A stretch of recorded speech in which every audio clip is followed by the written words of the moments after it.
मराठी बालभारती इयत्ता चौथी धडा 22वा. होय मी सुद्धा. मोहन अशी आईची हाक ऐकताच मोहन समजला आईचं काहीतरी काम आहे. आई कुठल्या वेळी कशी हाक मारते हे मोहनला पक्के ठाऊक होते. कपाळावर आठ्या घालतच मोहन घरात आला. त्याला खेळायला जायचे होते. मोहनला पाहताच आई म्हणाली, अरे राजा, एक छोटंसं काम करशील का रे? मोहनने चेहरा कसनुसा केला. अरे जरा मला दुकानातून डाळ, तांदूळ आणि साखर आणून दे ना रे पटकन.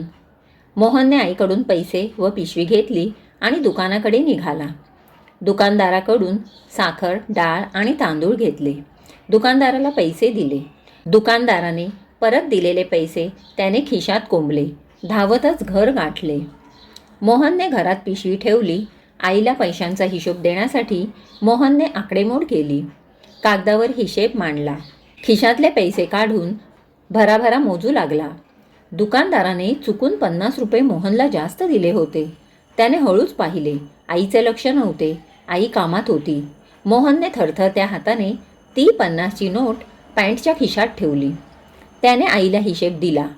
उरलेले पैसे मोजून दिले.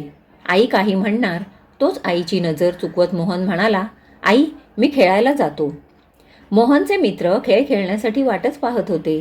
सर्वजण खेळात रमले, पण त्याचे मन खेळात रमेना. मोहन घरी परतला. आई मोहनची वाटच पाहत होती. चल हातपाय धुवून ये, जेवायला बसूया. मोहनने वरण भात कालवला. एक घास घेतला.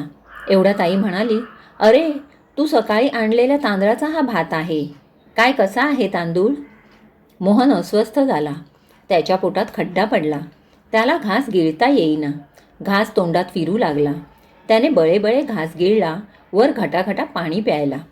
अरे मघाशी दुकानातला माणूस येऊन गेला घरी, आई म्हणाली. त्याला आईचे पुढचे बोलणे ऐकूच आले नाही. भीतीने त्याचे पाय लटलटू लागले. पोटात बाकबूक होऊ लागले. त्याला ती खिशातली नोट टोचू लागली. आई पुढे म्हणाली, तो माणूस म्हणाला की सकाळी दुकानात खूप गर्दी होती. त्या गर्दीत थोडा घोटाळा झाला, थोडी गडबड झाली. मग त्याच्या लक्षात आलं त्याने तुला चुकून. मोहनला पुढे ऐकणे असह्य झाले. त्याला वाटले आपण कबूल करावे. आईला सांगावे आपण 50 रुपये घेतले. त्याने डावा हात खिशात घट्ट धरला आणि झटक्यात उजवा हात वर केला, पण मोहन काही बोलू शकला नाही. आईने त्याला वरण वाढले आणि म्हणाली, अरे त्या सकाळच्या गडबडीत त्यानं तुला तांदूळ दिलेच नाहीत. थोड्या वेळानं मी पुड्या उघडल्या तर 2 पुड्यात डाळी आणि 1 पुडीत साखर. मी तुलाच हाक मारणार होते. इतक्यात तो आला. म्हणाला, अहो वहिनी, त्या शांताबाईंची डाळ तुमच्याकडे आणि तुमचे तांदूळ त्यांच्याकडे. समदा घोटाळा झाला. अरे म्हणून तुला मी मघाशी गमतीत म्हटलं, तू आणलेला तांदूळ कसा? मोहनचा जीव भांड्यात पडला. तो कसनुसा चेहरा करून हसला. बळेबळे जेवला. मोहनच्या मनात चलबिचल सुरू होती. ती नोट त्याला स्वस्थ बसू देत नव्हती. आईची नजर चुकवण्यासाठी त्याने गोष्टीचे पुस्तक वाचायला घेतले, पण त्याचे लक्ष लागेना. त्याने पुस्तक ठेवून दिले. आई मोहनजवळ येत म्हणाली, आज शनिवार, आता इतक्यात बाबा येतीलच. मग आज संध्याकाळी आपण बाहेर जाऊ. तुला आणि बाबांना शर्टाचं नवीन कापड घेऊ, पण हे बाबांना सांगायचं नाही. आपण दोघं मिळून त्यांना चकित करू. मोहनला आवंढा गिळताना त्रास होऊ लागला. त्याच्या डोक्यावरून हात फिरवत आई म्हणाली, अरे माझ्या लहानपणी आमची गरिबी होती. माझा फाटलेला फ्रॉक पाहून माझ्या मैत्रिणीच्या आईनं मला मैत्रिणीचा फ्रॉक देऊ केला होता, पण मी त्यांना ठणकावून सांगितलं, काकू आम्ही गरीब जरूर आहोत, पण स्वाभिमानी आहोत. ज्यांची खरंच ऐपत नसेल त्यांना द्या. हे मी घरी सांगितल्यावर आईनं मला शाबासकी दिली. कोणाचं फुकट काही घेतलेलं तिला आवडत नव्हतं. बाबांनी दिवाळीला ठिगळं लावलेला शर्ट घातला, पण मला नवीन फ्रॉक आणला. मोहन ढसाढसा रडू लागला. मोहनचे डोळे पुसत आई म्हणाली, अरे राजा, नवीन शर्टाचा विषय निघाला म्हणून ही जुनी गोष्ट आठवली. रडायला रे काय झालं तुला? हे बघ, तू माझा मुलगा आहेस. माझ्यासारखाच स्वाभिमानी आणि प्रामाणिक आहेस.